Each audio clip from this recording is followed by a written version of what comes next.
He's too stupid to realize I've been cheating for years. And he irritates me so much sometimes. My fiancée Jessica's voice cut through the night air, followed by her friends absolutely losing their minds with laughter. "Oh my God, Jess, you're terrible," one of them shrieked. "I know, right? Ryan is so clueless. I literally had Tyler over last Tuesday while he was at his mom's place, and when Ryan came home, I told him I was just cleaning. He actually thanked me for being such a good fiancé." More explosive laughter. I stood frozen behind our apartment building, coming home early from a bachelor party because of food poisoning. Instead of surprising Jessica with ice cream, I was hearing the destruction of my entire life.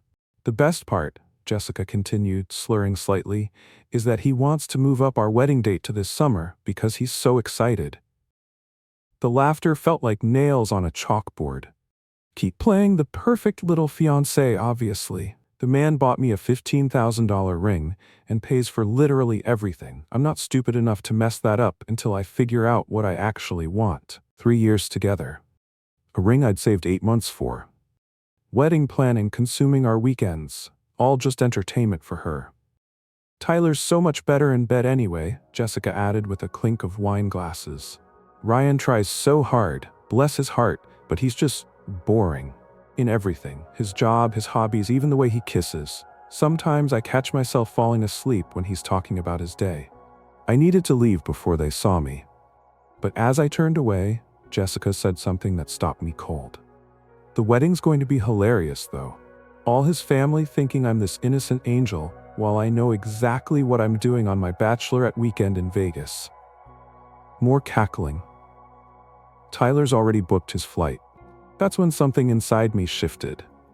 The devastation was still crushing my chest, but underneath it, something cold and calculating was growing. Jessica thought I was too stupid to figure out what she was doing. She thought she could plan her betrayal right under my nose while I paid for everything. I walked back to my car in complete silence. She had no idea that her boring, clueless fiancé had just become the most dangerous person in her life. Unlike Jessica, when I made a plan, I didn't announce it to the world over drinks. By the time I was done, Jessica would learn exactly how stupid she'd been to underestimate me. I met Jessica 3 years ago at a CrossFit gym when she needed a spotter for her workout. She was this bubbly real estate agent with an infectious laugh who made me feel like the most fascinating person in the room when I talked about my software engineering work. What made me fall for her was how genuinely interested she seemed in everything I said. For the first year, everything felt perfect. Jessica would surprise me with little notes, show up with takeout when I was working late, and actually listen to my coding problems without her eyes glazing over. But about 8 months ago, something shifted. Jessica began keeping her phone face down during dinner, which she'd never done before. When I asked about it, she laughed it off, saying she was trying to be more present, but then she'd check it the second I looked away. Then came the work emergencies. Jessica started having urgent client calls that required stepping into another room. "Sorry, babe, confidential client stuff," she'd say.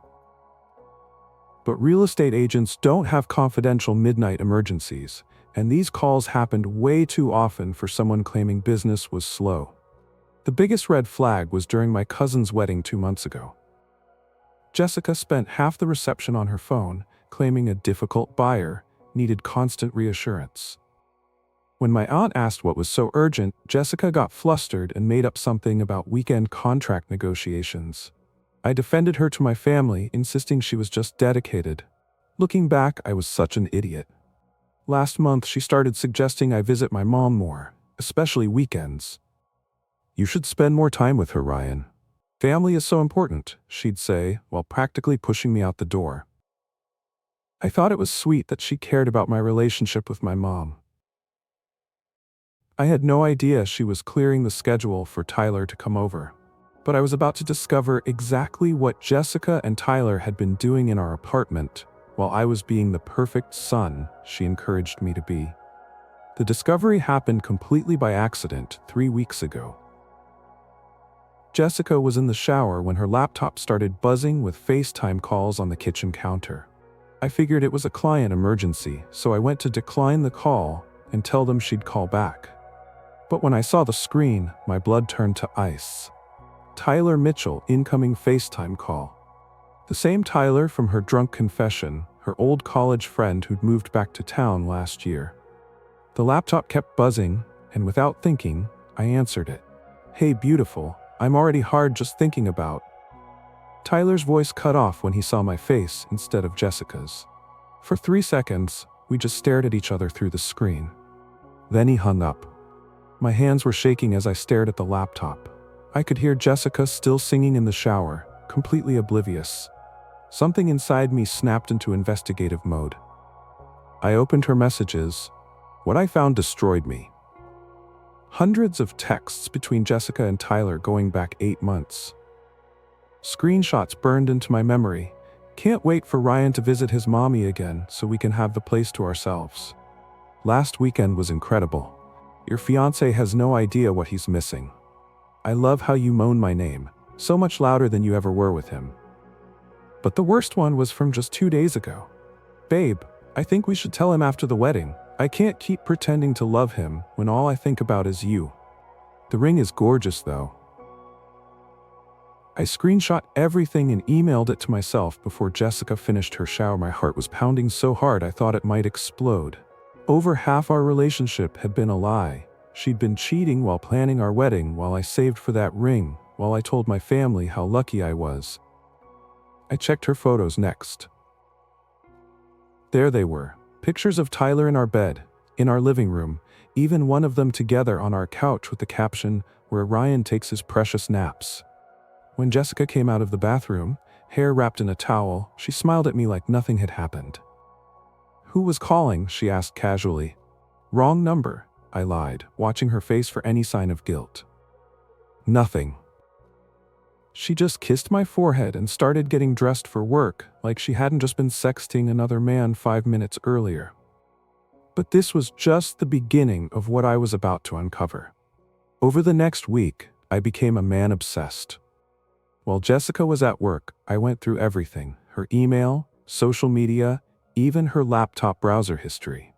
What I uncovered made the text messages look like child's play. I found a hidden folder on her laptop labeled Tax Documents 2023. Inside were videos. Videos of Jessica and Tyler in our bed, on our kitchen counter, even in the shower I'd just heard her singing in. There were dozens of them, going back months, with timestamps showing exactly when they were made. All during my visits to my mom. But the conspiracy went deeper than I imagined. I discovered a group chat called Girls Support Girls with Jessica. Her friends, Amy and Nicole, the same friends from that night I overheard them. The chat was basically a how-to guide for hiding an affair. Tell Ryan you have a client dinner and meet Tyler at the Marriott downtown. Ryan's so trusting, he'll believe anything. Just keep acting sweet and he won't suspect a thing. Can't wait to see Ryan's face at the altar, knowing what we know. They'd been actively helping her deceive me for months. Nicole had even provided alibis, claiming Jessica was at her place during several of Tyler's visits. Amy had suggested restaurants where Jessica could take fake client photos to post on Instagram while she was actually with Tyler. I nearly got caught when Jessica came home early from a client meeting while I was deep in her laptop files. I barely had time to close everything and pretend I was just checking my email on her computer because mine was updating.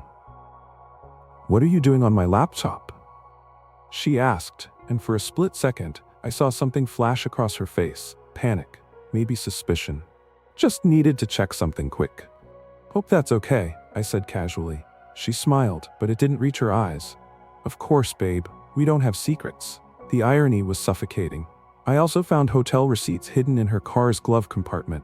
Over $2,400 in charges at the Marriott downtown, the Hampton Inn, even a fancy place in the next town over. All charged to the credit card I'd added her to for emergencies. She'd been funding their affair with my money, creating memories in hotel rooms while I worked overtime to pay for our wedding. That's when I discovered the timeline of just how calculated this really was.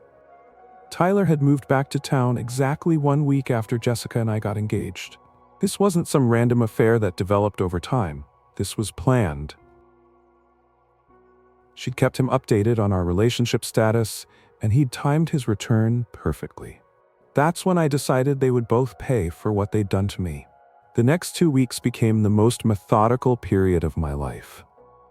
I wasn't going to be the emotional, reactive guy who loses everything in a messy confrontation. I was going to destroy Jessica's world systematically, legally, and completely. First, I called an attorney, the most ruthless one in the city, according to Google reviews, who specialized in relationship fraud and asset protection. Document everything, she told me during our consultation. In cases like this, preparation is power. I walked out with a checklist that would have made a military strategist proud, moving money. Half of our joint savings went into a new account in just my name, legally mine since we weren't married yet. I removed Jessica as an authorized user on my credit cards and closed the ones she had access to. When she noticed, I blamed it on identity theft concerns from a work security briefing. The evidence collection became my second job. Every morning after Jessica left for work, I'd spend hours organizing everything into categories. 47 screenshots of text messages, 23 explicit videos, 12 hotel receipts totaling $2,400, and a complete timeline spanning 8 months. I printed everything and stored copies in a safety deposit box she didn't know about. Each piece was labeled, dated, and cross-referenced, but I had to be careful. Jessica was getting suspicious about my behavior. "You seem distant lately," she said one night, studying my face. "Everything okay at work?" I forced a smile and pulled her close. "Just stressed about the wedding planning. Want everything to be perfect for us." The lie tasted like poison, but she bought it completely. I contacted Tyler's wife through LinkedIn. Turns out he was married with 2 kids. Sarah Mitchell had no idea her husband was having an affair. I didn't tell her yet, but I gathered her contact information and started building a file on their family situation. When the time came, she'd need to know everything. The closest I came to getting caught was when Jessica found me researching private investigators on my laptop. "What's that for?" she asked, looking over my shoulder. My heart stopped for a second. Remember my coworker Danny, whose wife was acting weird? He asked me to look up some names for him. I lied smoothly. Jessica just nodded and went back to scrolling through wedding venues on her phone.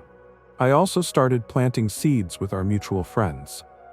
At Jake's birthday dinner, I mentioned how Jessica had been working really late with male clients lately. Makes me a little nervous, you know? When our friend Mike asked how wedding planning was going, I said, "Great, though sometimes I wonder if Jessica's having second thoughts. She keeps talking about needing space." Small comments that would make sense later when everything came out. Everything was ready.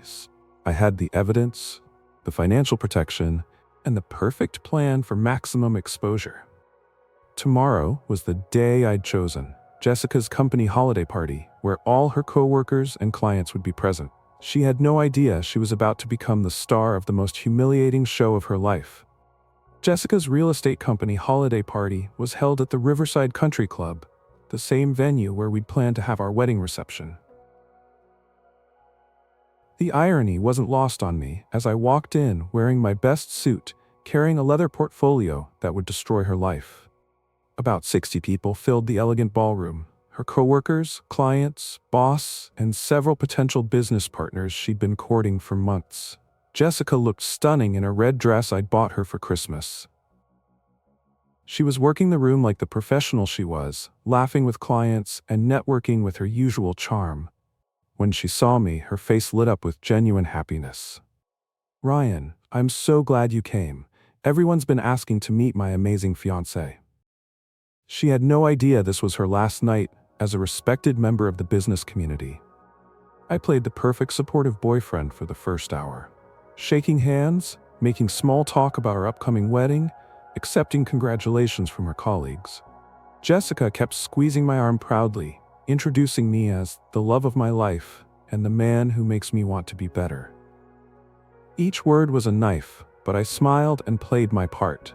At exactly 8:30 p.m., During the awards presentation, when everyone was seated and focused, I stood up.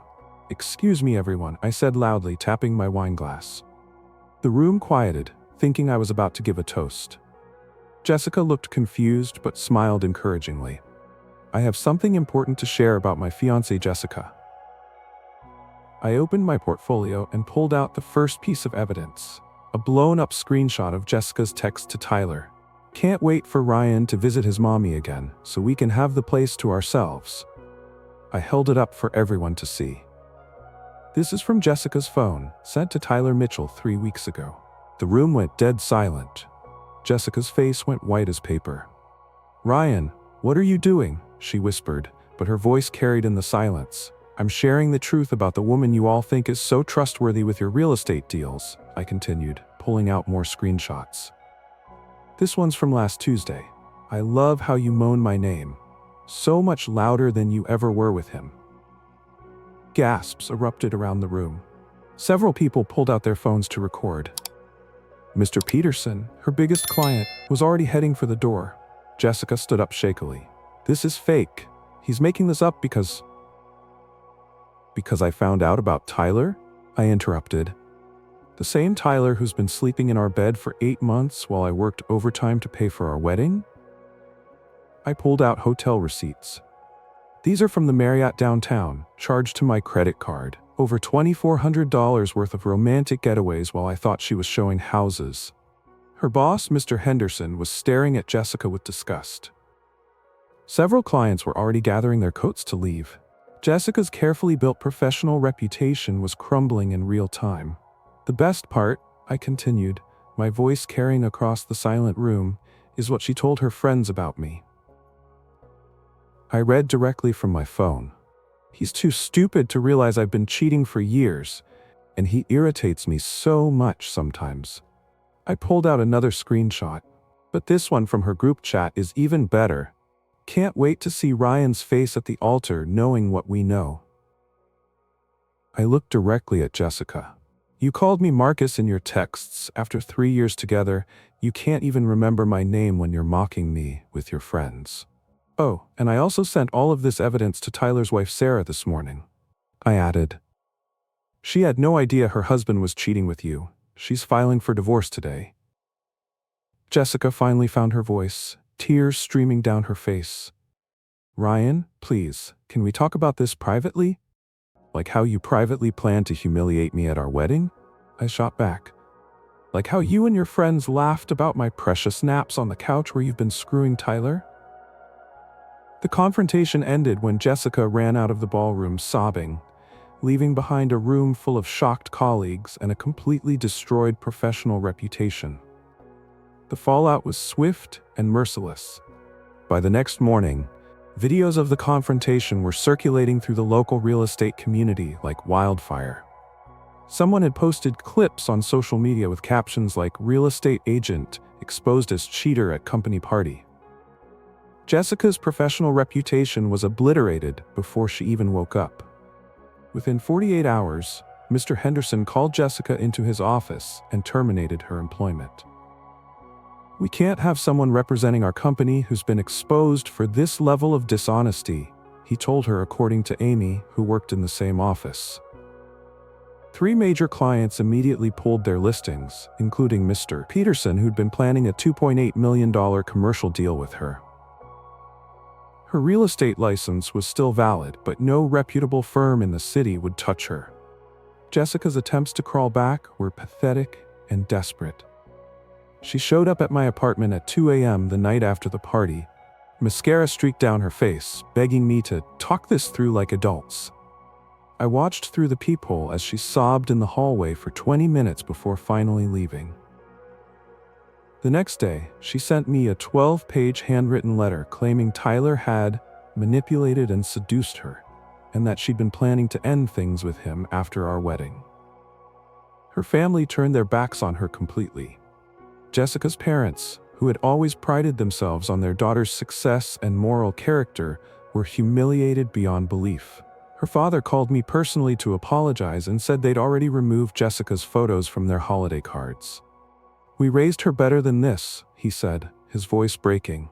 We're so sorry she put you through this betrayal." The social consequences were equally devastating. Amy and Nicole, her co-conspirators from the group chat, completely ghosted her once they realized their involvement was becoming public knowledge. Amy was even questioned by HR about her role in covering for Jessica. Our mutual friend group split down the middle, most people choosing my side once they heard the full story. Jessica's Instagram followers dropped from 8,400 to under 800 as people unfollowed her in droves. Tyler's situation was even worse.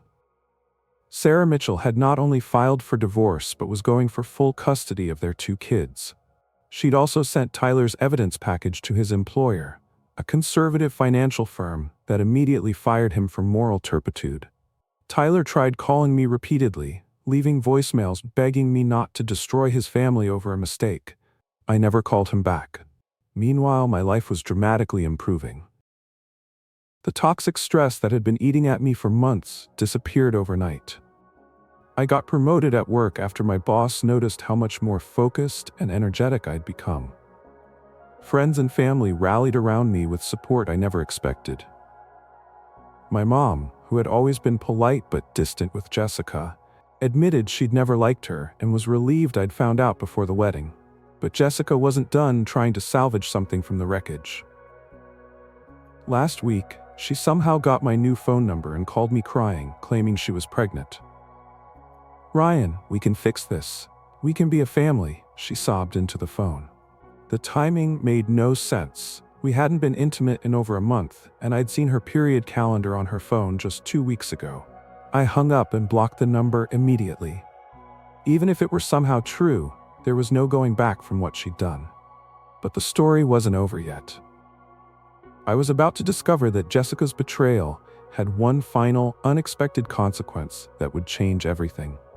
3 months after Jessica's public humiliation at the holiday party, I got a call that changed everything. It was Sarah Mitchell, Tyler's ex-wife, who I'd contacted during my planning phase, and she had news that made my revenge feel complete in ways I never imagined. "Ryan, you need to know something," Sarah said, her voice trembling with excitement. "I just found out Tyler has been doing this for years, not just with Jessica, with multiple women. She'd hired a private investigator during their divorce proceedings and discovered Tyler had a pattern. He specifically targeted engaged women, seducing them during their most vulnerable moments before their weddings. But here's the twist that made my blood run cold. Tyler had recorded everything. Sarah's PI found hidden cameras in Tyler's apartment and a laptop full of videos featuring at least 6 different women over the past 3 years. He's been blackmailing some of them," Sarah continued. "One woman paid him $30,000 to keep quiet about their affair." The revelation hit me like a truck. Jessica wasn't just a cheating fiancée, she was a victim of a predator who had systematically destroyed our relationship. But my sympathy was short-lived when Sarah told me what happened next. Tyler tried to blackmail Jessica with their videos after I exposed them. He demanded $50,000 to keep the footage private, threatening to send everything to her parents and remaining professional contacts. Jessica, desperate and broke after losing her job, made the worst decision of her life. She tried to get the money by stealing it from Mr. Henderson's client escrow account at her old real estate firm. She got caught within 48 hours. The missing $47,000 triggered an automatic audit, and security footage showed Jessica using her old keycard to access the building after hours. Mr. Henderson pressed charges immediately. Jessica was arrested for embezzlement and is now facing 3 to 5 years in prison. Meanwhile, Tyler's blackmail scheme collapsed when Sarah turned over all the evidence to the FBI. He's currently in federal prison awaiting trial for extortion, fraud, and distribution of non-consensual intimate images. The other victims have come forward, and he's looking at 15 to 20 years minimum. The poetic justice doesn't end there. Last week, I got promoted to senior software engineer at my company with a $40,000 raise and stock options. I'm also dating someone new. Amanda, a kindergarten teacher I met through a hiking group who has the most genuine laugh I've ever heard and actually listens when I talk about my work. We've been together for 2 months now, and she's everything Jessica pretended to be. Genuine, supportive, and honest. She knows the whole story and says my strength in handling everything was what attracted her to me in the first place. Jessica's final phone call came from county jail. "Ryan, I know you hate me, but Tyler manipulated both of us," she sobbed. "I was stupid and weak, but I never stopped loving you." I listened for 30 seconds before hanging up. Some bridges, once burned, can never be rebuilt. The woman who laughed about me being too stupid to realize she was cheating is now in an orange jumpsuit, facing years in prison for trying to pay off her blackmailer. Tyler, the man who thought he could manipulate engaged couples for profit, is discovering what real consequences look like behind federal bars. And me? I'm stronger, wiser, and surrounded by people who actually value loyalty and honesty. Sometimes the best revenge isn't something you plan. It's simply letting people's own choices destroy them while you build something better. Have you ever gotten revenge like this? Tell me in the comments. I read every one. If this story shocked you, smash that like button and subscribe for daily drama. Tomorrow's story is even crazier.